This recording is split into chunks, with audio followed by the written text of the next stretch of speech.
Мағлумат сыпатында әзиздер соңында айтып өту керек. Өзбекстан бойынша 162 фермерлер кеңесі бар болатығын болса, олардың ішінде ең үлгілі деп табылған Амудария районы фермерлер кеңесі болып табылады.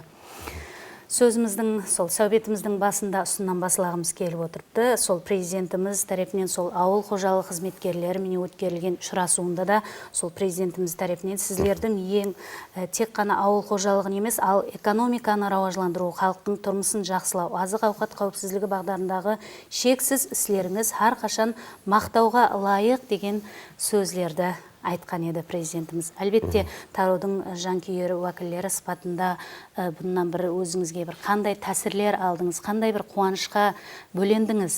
Мен mana shu 10 dekabr kuni prezidentimizdan olib borgan videoselektorda o'zim qatnashdim shu yerda.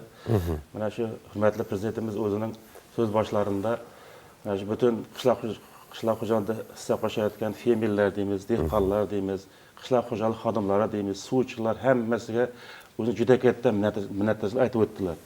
Mana shu o'tgan yili iyul 25-yili prezidentimiz aytdilarki 875 ming gektar maydondan salkam 4 million tonna paxta yetishtirib berdik deganlik aytdilar. Bu o'rtacha 46 sentni tashkil qiladi. Bu juda katta mara, sababi biz aytadigan bo'lsak, bir 10 yil oldin, 15 yil oldin faqat buni biz orzu qiladigan fermerlar, men o'zim ham fermerman.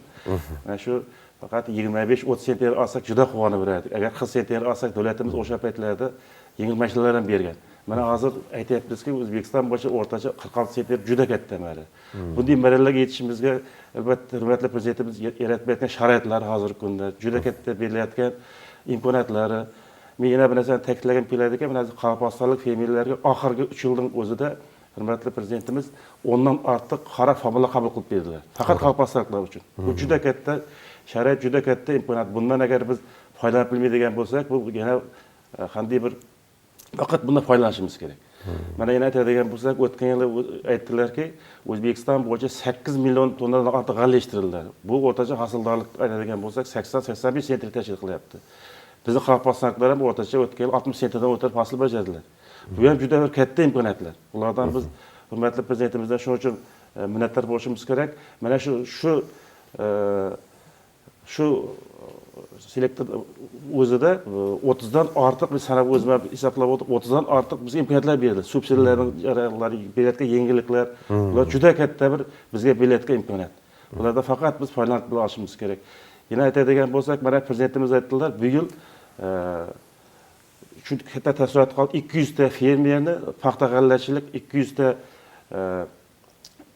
klaster xodimni tarbiya qilgan, yana 100 ta bog'bonlarni olib borib chet ellarda o'qitib kelamiz deb aytdilar. Bu juda katta imkoniyat, sababi yana buni ketadigan xarajatlarni davlatimiz tomonidan safar to'lab beramiz degan gaplarni aytdilar. Bular ham juda bir katta imkoniyat, sababi chet elga borib kelgandan keyin bu qishloq xo'jaligida borib, u yerga borib, albatta ko'p narsa o'rganib kelsa bo'ladi. Albatta. Men o'zim ham masalan Xitoy davlatiga borib kelganimda, yo bo'lmasa davlatga borib kelganimda fermerchilik katta o'zgarishlar, katta tashkilotlar bilan kelganmiz, o'zgarishlar qilganmiz bu yerda. Hosildorliklarni juda ko'targan. Men ham 15-20 sentner g'alla, 25 sentner bu paxta bergan vaqtimizda bular o'rganib kelib, hayotga tatbiq qilish natijasida hozir juda katta sentnerlarni yetishtirib berganmiz.